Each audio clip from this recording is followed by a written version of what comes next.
Hello friends, welcome to study IAS. आज हम discuss करने वाले हैं नेशनल एजुकेशन पॉलिसी को।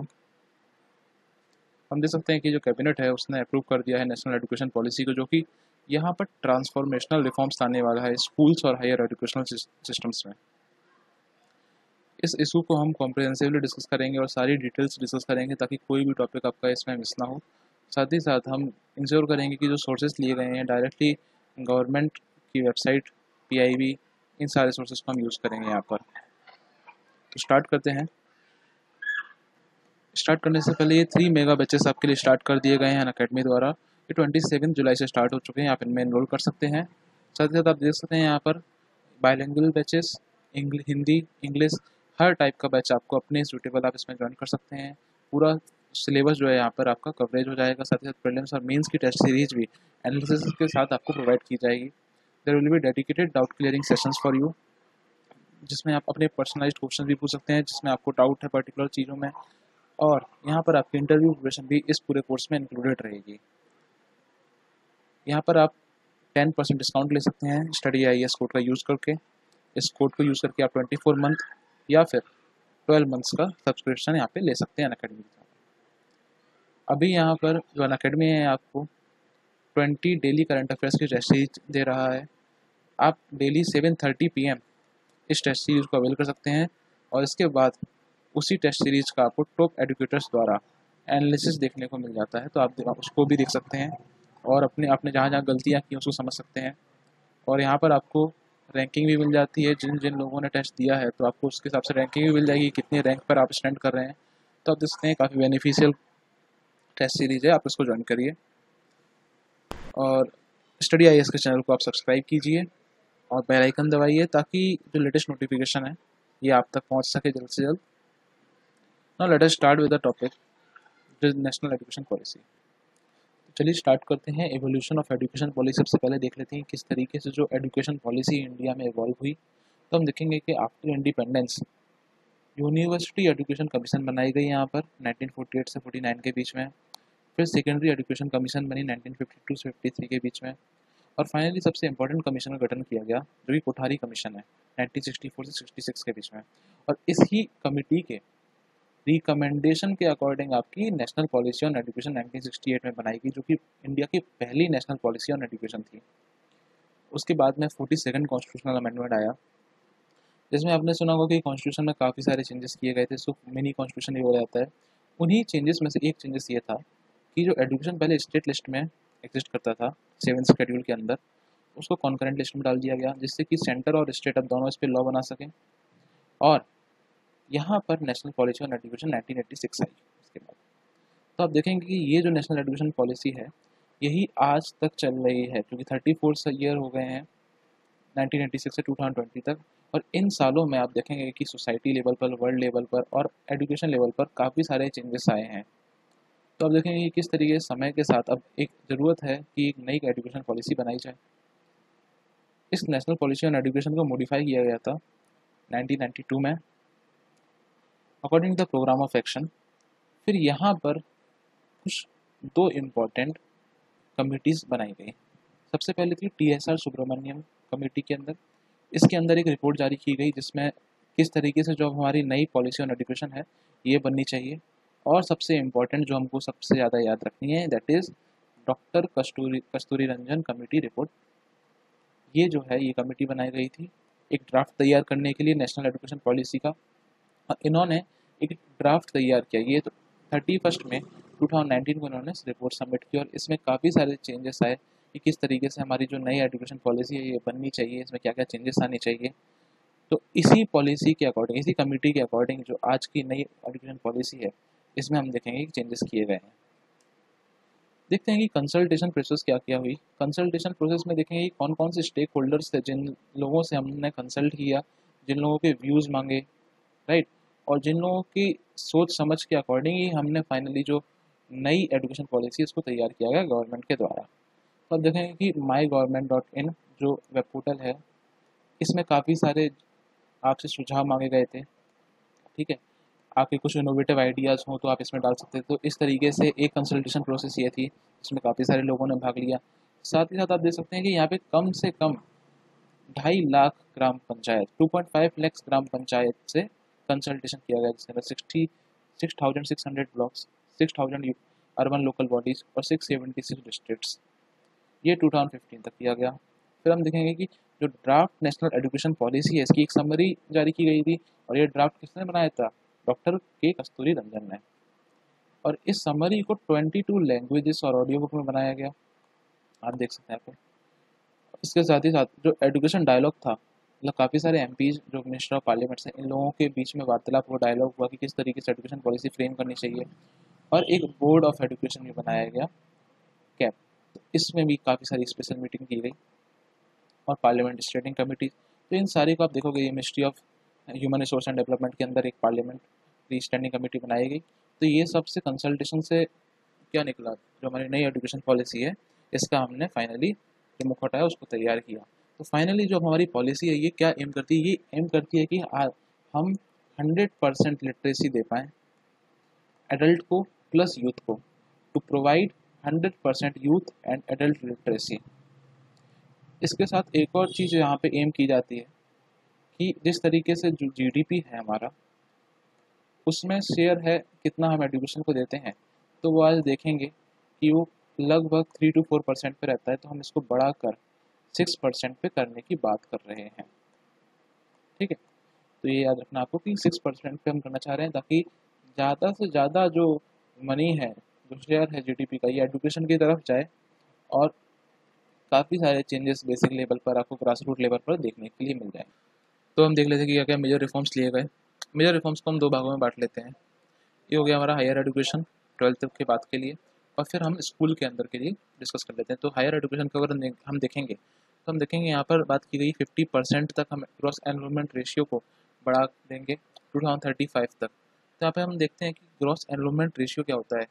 तो जितने भी स्टूडेंट्स एलिजिबल हैं एक पर्टिकुलर एरिया में, उसमें से कितने स्टूडेंट्स एनरोल करते हैं उस पर्टिकुलर डिग्री के लिए, तो वो उस डिग्री का ग्रॉस एनरोलमेंट रेशियो माना जाता है। वो हो सकता है ग्रेजुएशन की हम बात कर रहे हैं, पोस्ट ग्रेजुएशन की। तो आप देखेंगे कि 12th के बाद काफ़ी सारे स्टूडेंट्स जो हैं, ये यहाँ पर ड्रॉप आउट कर देते हैं अपनी स्टडीज़ को। तो इसको हम बढ़ाकर 50% तक करने की बात कर रहे हैं।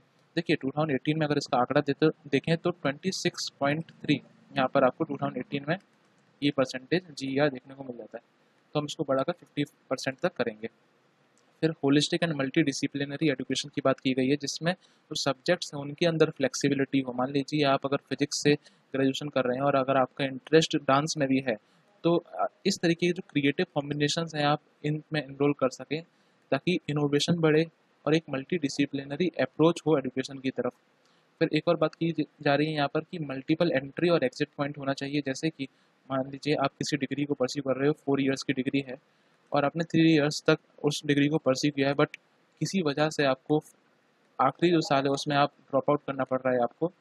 तो आपको जब दोबारा अगर डिग्री करनी है तो आपको शुरू से शुरू करना पड़ेगा, first year, second year, third year. तो यहाँ पर क्रेडिट ट्रांसफ़र और एकेडमिक बैंक ऑफ क्रेडिट्स बना दिया जाएगा, जो कि डिजिटली स्टोर कर रखेगा आपके सर्टिफिकेट्स कि आपने कितना साल पढ़ लिया। जैसे मान यहाँ पर क्या होगा कि आपके 3 इयर्स का जो क्रेडिट है यहाँ पर आपका अकाउंट हो जाएगा, और जब आप दोबारा से स्टडी करोगे तो आपको इन 3 साल को दोबारा नहीं, बस जो लास्ट साल थी उसको ही यहाँ पर आपको पढ़ना पड़ेगा। तो ये आप देख सकते हैं कितना इम्पोर्टेंट और अच्छा निर्णय है यहाँ पर। फिर हायर एजुकेशनल इंस्टीट्यूशन को रिसर्च इंटेंसिव दिया जाएगा कि ज़्यादा से ज़्यादा वो लोग रिसर्च कर सकें, और यहाँ पर जो टीचिंग इंटेंसिव यूनिवर्सिटीज़ हैं उनको प्रमोट किया जाएगा। साथ ही साथ जो डिग्री ग्रांटिंग कॉलेजेस हैं, जो कॉलेजेस डिग्री ग्रांट करते हैं, उनकी ऑटोनोमस जो वैल्यू है उसको भी बढ़ाया जाएगा। और model multi disciplinary education and research university establish की जाएंगी। कम से कम हर एक डिस्ट्रिक्ट में एक MERO यूथ इस्टेब्लिश की जाएगी। देखिए इनका जो लेवल रहेगा, ये लगभग इनका जो लेवल रहेगा IIT और IIMs के बराबर का रहेगा, और ग्लोबल स्टैंडर्ड्स को ये सेटिस्फाई करेंगे आपके। तो ये सारी चीज़ें भी इस्टेब्लिश करने की बात कर रहे हैं। फिर अगर हम और देखें तो यहाँ पे ग्रेडेड ऑटोनॉमी दी जाएगी to the academic, administrative and financial. हर एक लेवल पर यहाँ पर academic, administrative and financial level पर ग्रेडेड ऑटोनॉमी दी जाएगी। इसके अकॉर्डिंग क्या है कि आपको लेवल बाइज लेवल जिस तरीके से आप परफॉर्म कर रहे हो उस लेवल पे आपको ऑटोनॉमी दी जाएगी, चाहे वो यूनिवर्सिटी हो चाहे वो कॉलेज हो। फिर हम बात करें कि जो एफिलिएशन सिस्टम है ये 15 ईयर्स के अंदर अंदर फेज आउट हो जाएगा, और अगर आपको दोबारा से करना है तो यहाँ पर दोबारा से 15 ईयर के बाद आपको एफिलिएशन करवाना पड़ेगा। फिर नेशनल मिशन ऑन मेंटरिंग भी इस्टेब्लिश किया जाएगा, ताकि मेंटरिंग का जो है यहाँ पर सीनियर फैकल्टी, रिटायर्ड फैकल्टी हैं, तो वो लोग यहाँ पर टीच कर सकें जो कि नए लोग आ रहे हैं उनको। फिर यहाँ पे इंडिपेंडेंट बोर्ड ऑफ गवर्नर्स की बात की जा रही है, और एक ऐसा सिंगल रेगुलेटर इस्टेब्लिश किया जाएगा जो पूरे हायर एजुकेशन को यहाँ पर रेगुलेट कर सके। ठीक है, यहाँ पे सेल्फ डिस्क्लोजर, मतलब कि आपका जो भी अप्रूवल्स वगैरह हैं इंस्पेक्शन के दौरान, तो यहाँ पर आप सेल्फ डिस्क्लोजर करें, और ट्रांसपेरेंसी मेंटेन करने के लिए यहाँ पर ऑनलाइन चीज़ों को लाया जा रहा है। यहाँ पर जो प्राइवेट और पब्लिक हायर एजुकेशनल इंस्टीट्यूशन है, तो इनको यहाँ पर कॉमन नॉर्म्स, मतलब सिमिलर रूल्स यहाँ पर इस्टेब्लिश किए जाएंगे, और प्राइवेट फिलेंथ्रोपिक पार्टनरशिप यहाँ पे की जाएगी। साथ ही साथ फी फिक्सेशन और ब्रॉड रेगुलेटरी फ्रेमवर्क, ये सारे जो नॉर्म्स हैं ये कॉमन रखे जाएंगे पब्लिक और प्राइवेट के लिए। ठीक है, फिर हम देखते हैं ये 6% वाला हमने एम जो है इसको डिस्कस ऑलरेडी कर लिया है कि हम जीडी का 6% तक रीच करवाना चाहेंगे। हो सकता है इसमें पब्लिक इन्वेस्टमेंट और साथ साथ प्राइवेट इन्वेस्टमेंट का भी यूज़ किया जाए। फिर हम बात करते हैं नेशनल रिसर्च फाउंडेशन की। तो ये एक एपेक्स बॉडी बनाई जाएगी जो ज़्यादा से ज़्यादा रिसर्च कल्चर को यहाँ पर फोस्टर करेगी, प्रमोट करेगी, और यहाँ पर इंटरनेशनल स्टैंडर्ड्स जो हमारे एजुकेशन की है उनको लाया जाएगा। वोकेशनल ट्रेनिंग को भी यहाँ पर, मतलब कि जो इंटर्नशिप वगैरह होती हैं उनको भी यहाँ पर प्रमोट किया जाएगा, प्रोफेशनल एजुकेशन को भी प्रमोट किया जाएगा, और जो न्यू क्वालिटी के हायर एजुकेशनल इंस्टीट्यूशन को इस्टेब्लिश करना है इनको भी ईजी कर दिया जाएगा। ये क्लियरेंस वगैरह जो मिलना है इनको ऑनलाइन करके ये इनको ईजी कर सकते हैं। साथ ही साथ स्पेशल एजुकेशन जोन बनाए जाएंगे जो कि डिसएडवांटेज रीजन है। जैसे मान लीजिए कोई एक जगह है पर्टिकुलर जिसमें ग्रोस एनरोलमेंट रेशियो या फिर जो बैकवर्डनेस है काफ़ी ज़्यादा है, तो इस केस में क्या करोगे आप कि वहाँ पर आप स्पेशल एजुकेशन जोन बना देंगे। फिर national institution for Pali, Persian and Prakrit बनाई जाएगी। तो जैसे यहाँ पर क्या किया जा रहा है, यहाँ पर जो इंडियन लैंग्वेजेस हैं उनके लिए एक पर्टिकुलर इंस्टीट्यूट बनाया जा रहा है ताकि ये लैंग्वेजेस भी प्रमोट हो और जो कल्चर है हमारा ये भी कंजर्व रहे। तो पाली, पर्शियन और प्राकृत के लिए एक नेशनल इंस्टीट्यूट बनाया जाएगा, और एक नेशनल एजुकेशन टेक्नोलॉजी फोरम बनाया है जहाँ पे डिस्कस सके कि किस तरीके से टेक्नोलॉजी मदद कर सकती है एजुकेशन देने में। यहाँ पे एक और बड़ी अनाउंसमेंट यहाँ पे कर दी गई है, जो MHRD है, ministry of human resource and development, इसको रीनेम करके मिनिस्ट्री ऑफ एजुकेशन कर दिया जाएगा। फिर हम देखें कि Indian knowledge system, language, culture and values को किस तरीके से यहाँ पे प्रमोट किया जा रहा है। तो literature and scientific vocabulary of Indian languages को यहाँ पे फोकस किया जाएगा। हर एक लैंग्वेज की यहाँ पे पर्टिकुलर फैकल्टी और लैंग्वेजेस पर रिसर्च करेंगे यहाँ पर, और नेशनल इंस्टीट्यूट के द्वारा इसको प्रमोट किया जाएगा।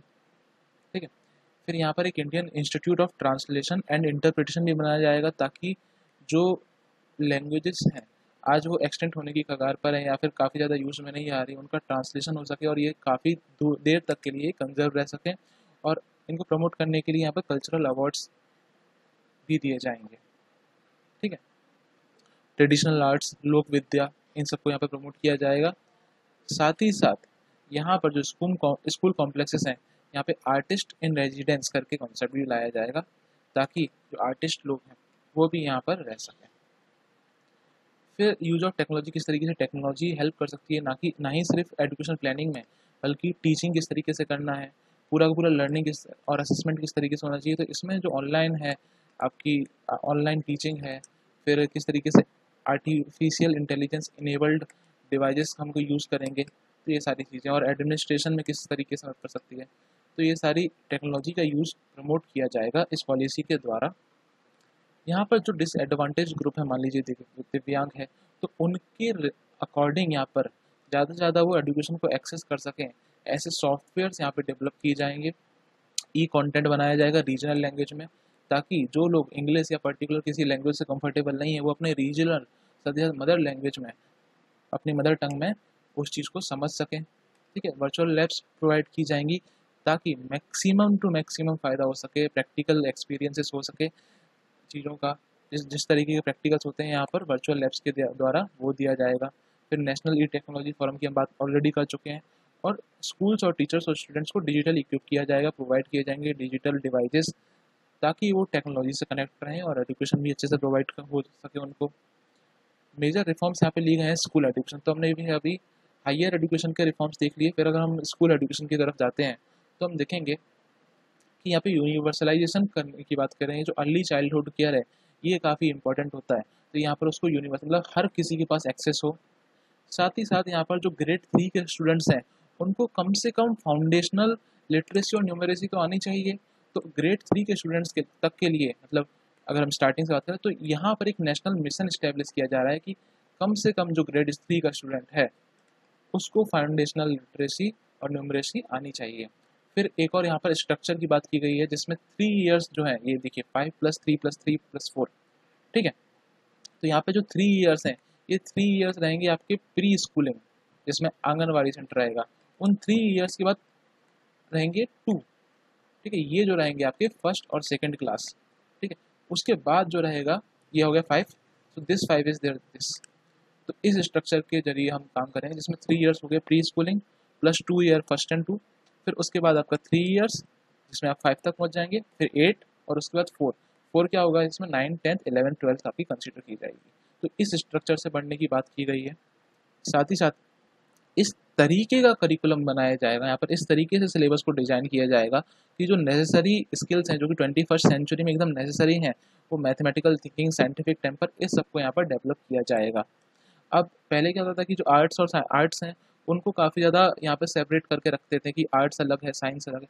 अब यहाँ पर एक तरीके से इंटीग्रेशन किया जाएगा और एक रिजिड सेपरेशन जो था उसको हटाया जाएगा, और एक्स्ट्रा करिकुलर एक्टिविटीज़ और वोकेशनल अकेडमी स्ट्रीम्स को भी इसी चीज़ों में यहाँ पर इंक्लूड एंड इंटीग्रेट किया जाएगा। अब देखिए, जो कि गिफ्टेड चिल्ड्रंस हैं, जो कि एक्सेप्शनली परफॉर्म करते हैं अपने एकेडमिक रिफॉर्म्स या किसी पर्टिकुलर एक्स्ट्रा करिकुलर एक्टिविटी में, तो यहाँ पर उनको एजुकेशन दी जाएगी और यहाँ पर उनको भी प्रमोट किया जाएगा। ज़्यादा से ज़्यादा जेंडर इंक्लूजन हो, किसी अगर रीजन में ऐसा है कि पर्टिकुलर जेंडर की वैल्यू सबसे ज़्यादा है, नंबर सबसे ज़्यादा है, तो यहाँ पर एक जेंडर इंक्लूजन फंड भी इस्टेब्लिश किया जाएगा कि सारे जेंडर्स जो हैं अपना मेल, फीमेल या अदर थर्ड जेंडर भी, तो इनको भी यहाँ पे इंक्लूड करने की बात की गई है। यहाँ पे फीमेल्स के लिए देखिए, यहाँ पे फीमेल्स के लिए कस्तूरबा गांधी विद्यालय भी बनाए जाएंगे, बालिका विद्यालय ग्रेड 12 तक के लिए, ठीक है। और जो करिकुलम है इसमें करिकुलम में रिडक्शन किया जाएगा और कोर कॉन्सेप्ट्स यहाँ पर बाकी रखे जाएंगे, जो मेन कॉन्सेप्ट्स हैं इनको रखा जाएगा, बट जो ऐसे सिलेबस के अंदर ऐसे कॉन्सेप्ट्स हैं जो कि नेसेसरी नहीं है उनको यहाँ पर रिड्यूस कर दिया जाएगा। और वोकेशनल ट्रेनिंग देखिए, ये काफ़ी बड़ा इनिशिएटिव यहाँ पे लिया है। क्लास 6 से ही ये जो वोकेशनल ट्रेनिंग मतलब कि इंटर्नशिप का कंसेप्ट है यहाँ से स्टार्ट किया कर दिया जाएगा, ताकि ज़्यादा से ज़्यादा स्किल्स हैं वो स्टूडेंट्स में आ सके, ठीक है। हम कुछ और रिफॉर्म्स देखते हैं। तो नेशनल करिकुलम फ्रेमवर्क, यहाँ पे EC schools, teachers, adult education, तो इसके लिए एक करिकुलम फ्रेमवर्क बनेगा जो कि एनसीईआरटी डेवलप करेगा with the help of NCERT. फिर यहाँ पे जो बोर्ड एग्जामिनेशन रहेंगे तो ये ज़्यादातर जो रटने वाली आजकल काफ़ी सालों से ये जो चल रही है कि सर आप रट के आके एग्ज़ाम में लिख दीजिए, इसको भी यहाँ पे हटाया जाएगा और नॉलेज बेस्ड एप्लीकेशन यहाँ पर उसके हिसाब से जो बोर्ड एजुकेशन है वो लिए जाएंगे, ताकि आप कितना अप्लाई कर पा रहे हैं नॉलेज उसके हिसाब से यहाँ पर मार्क्स भी दिए जाए। तो उस तरीके से एग्जामिनेशन को डिज़ाइन किया जाएगा, ठीक है। फिर हम बात करते हैं कि होम लैंग्वेज, मदर लैंग्वेज है ना, मदर टंग। तो यहाँ पर जो ग्रेड 5 तक है तो ग्रेड 5 तक और अगर ग्रेड 8 तक हो सके तो भी, तो इनको इंस्ट्रक्शन जो देना है मतलब जो भी पर्टिकुलर इंस्ट्रक्शन देना है टीचर्स को, स्टूडेंट्स को, इसका जो एक मीडियम होना चाहिए, तो इन दोनों का मीडियम होना चाहिए आपकी होम लैंग्वेज, जो बच्चा आराम से समझ पाए, ठीक है। ऐसा ना हो कि सिर्फ लैंग्वेज की कमी की वजह से वो जो स्टूडेंट है वो स्टूडेंट अपनी अपनी स्किल्स है उनको इम्प्रूव ना कर पाए, एजुकेशन को ग्रास्प ना कर पाए, ठीक है। साथ ही साथ यहाँ पे एक प्रोग्रेस कार्ड डेवलप किया जाएगा जो 360 डिग्री मतलब हर तरीके से एनालाइज करेगा, ना ही सिर्फ एकेडमिक स्टडीज़ से, ना ही उसका मेमोराइजेशन पावर कितना है, सिर्फ इनको इंक्लूड नहीं, बल्कि एक होलिस्टिक कवरेज यहाँ पर प्रोग्रेस कार्ड का स्टूडेंट को मिलेगा, ताकि जब वो 12th के बाद निकले तो उसके पास एक आइडिया होना चाहिए किस किस जगह पर उसका एक एनालिसिस होना चाहिए कि किस किस जगह पर उसने अच्छा किया और किस किस जगह पर उसने अच्छा परफॉर्म नहीं किया, ठीक है। तो एक प्रोग्रेस कार्ड यहाँ पे मिलेगा और यहाँ पर स्टूडेंट की प्रोग्रेस को देखिए, यही बात है कि स्टूडेंट की प्रोग्रेस को यहाँ पर ट्रैक किया जाएगा और एक इस सबको करने के लिए एक सेंटर होना चाहिए। तो यहाँ पर नेशनल असेसमेंट सेंटर यहाँ पर नेशनल असेसमेंट सेंटर बना दिया जाएगा जिसका नाम परख रखा गया है यहाँ पर। तो यह पूरी तरीके से स्टूडेंट का एनालिसिस यहाँ पर किया जाएगा ओवरऑल एंड होलिस्टिक कॉम्प्रहेंसिव वे में, ठीक है। फिर जो यहाँ पर NTA नेशनल टेस्टिंग एजेंसी एक तरीके से सारे एंट्रेंस एग्ज़ाम्स, एक कॉमन एंट्रेंस एग्ज़ाम स्टार्ट करवाएगा जिसमें सारे के सारे हायर एजुकेशन इंस्टीट्यूशन है उनको ऑफर करेगा कि आप हमारे जरिए जो इस कॉलेज या यूनिवर्सिटी का एंट्रेंस ये करवाइए। तो उससे क्या होगा कि एक कॉमन बेस यहाँ पर बनेगा और करप्शन की संभावनाएं यहाँ पर भी कम होंगी। साथ ही साथ एक कॉमन एंट्रेंस एग्ज़ाम की वजह से लोग एक साथ एक पर्टिकुलर एग्ज़ाम में परफॉर्म करके अपना कैरियर है उसको निश्चित कर सकते हैं। फिर यहाँ पर टीचर्स के लिए बात की गई है, तो यहाँ पे national professional standards for teachers ये लागू किए जाएंगे जिससे टीचर्स का भी स्टैंडर्ड बढ़े। और बुक को प्रमोट करने की बात की जा रही है क्योंकि हमको पता है कि बुक पढ़ने से कितना ज़्यादा इंसान सीखता है और रीडिंग हैबिट जब तक नहीं होगी तो पूरा जो उसका लर्निंग प्रोसेस एक तरीके से वहीं पर स्टॉप हो जाएगी। तो यहाँ पर बुक प्रमोशन पॉलिसी लाई जाएगी और डिजिटल लाइब्रेरीज़ को भी प्रमोट किया जाएगा ताकि ज़्यादा से ज़्यादा एक्सेस हो स्टूडेंट्स को लाइब्रेरीज और बुक्स के प्रति, ठीक है। और यहाँ पर एक self disclosure for public oversight and accountability, मतलब आप खुद से भी डिस्क्लोज कर सकते हो अपनी पूरी इन्फॉर्मेशन, इसको भी इंसेंटिवाइज यहाँ पे किया जाएगा ताकि ट्रांसपेरेंसी बढ़े। फिर हम देखते हैं कि ये सारा जब हम करेंगे तो इससे क्या क्या आउटकम्स होंगे। तो हम देख सकते हैं कि यूनिवर्सलाइजेशन की हमने बात की, फिर लिटरेसी की बात की, न्यूमेरिकल स्किल्स की बात की, नेशनल मिशन की बात की, मिशन मॉनिटरी किस तरीके से हमको मेंटर करना है उसकी बात की, फिर GER की बात की कि अल्टीमेटली हमको क्या चाहिए, pre school to secondary level पे क्या 100% ग्रॉस एनरोलमेंट रेशियो चाहिए। और जो लोग यहाँ पर स्कूल छोड़ चुके हैं लगभग 2 करोड़ ऐसे स्टूडेंट्स को वापस लाया जाएगा, टीचर को भी असेसमेंट किया जाएगा और यहाँ पर रिफॉर्म्स लिए जाएंगे 2023 तक। तो उसके लिए भी टीचर्स को प्रिपेयर्ड रहना पड़ेगा और इंक्लूसिव मतलब सारे वर्ग के लोग, हर टाइप के लोग यहाँ पर एजुकेशन प्राप्त कर सकें। तो ऐसा सिस्टम हम बनाने की बात कर रहे हैं जो कि इक्वल लेवल पर, जो इक्वल वैल्यू पर प्रोवाइड कर सके एजुकेशन को 2030 तक। फिर जो बोर्ड एग्जाम है ये सिर्फ रॉटन जो आप रट के आ जाते हो सिर्फ उससे काम नहीं चलेगा। यहाँ पर जो application of knowledge, application of concepts हैं यहाँ पे उसकी बात की गई है। साथ ही साथ जब स्कूल से जो चाइल्ड है वो निकलेगा उसके पास कम से कम एक ऐसी अच्छी स्किल होनी चाहिए जिसमें वो एक्सेल कर सके। और यहाँ पर जो पब्लिक और प्राइवेट स्कूल्स हैं इनके लिए कॉमन स्टैंडर्ड्स ऑफ लर्निंग रखी जाएंगे ताकि जो पब्लिक स्टूडेंट्स या गवर्नमेंट स्कूल्स हैं जिनको मानते हैं कि ये काफ़ी ज़्यादा लैग बिहाइंड करते हैं with respect to the private schools और इंस्टीट्यूशन, तो उनको भी हम इंसेंटिवाइज कर सकें, तो बराबर लेवल पर हम एक तरीके से लर्निंग प्रोवाइड कर सकें पब्लिक एंड प्राइवेट स्कूल्स में। देखिए इस कस्तूरी रंजन जो डॉक्टर कस्तूरी रंजन कमेटी की रिकमेंडेशन थी जिस पे काफ़ी सारी जो न्यू एजुकेशन पॉलिसी है उसके फीचर्स बेस्ड हैं। तो ये एक पूरी कमेटी के मेंबर्स हैं, इनको नाम याद रखने की ज़रूरत नहीं है बट हाँ चेयरमैन का नाम आपको याद होना चाहिए। तो यहाँ पर हमने नेशनल एजुकेशन पॉलिसी को समझा, उसको डिस्कस किया। अगर आपको कोई भी डाउट रह गया है किसी भी टॉपिक में तो आप मुझे बता सकते हैं, अगली किसी भी वीडियो में उन उस डाउट को डिस्कस करके यहाँ पे ख़त्म कर दूँगा, ठीक है। तो यहाँ तक अगर आप बने रहे हैं तो शुक्रिया बने रहने के लिए, थैंक यू। इस वीडियो को लाइक कीजिए, शेयर कीजिए और सब्सक्राइब कीजिए। एंड अगर आपकी कोई और ओपिनियन है तो आप कमेंट सेक्शन में बता सकते हैं।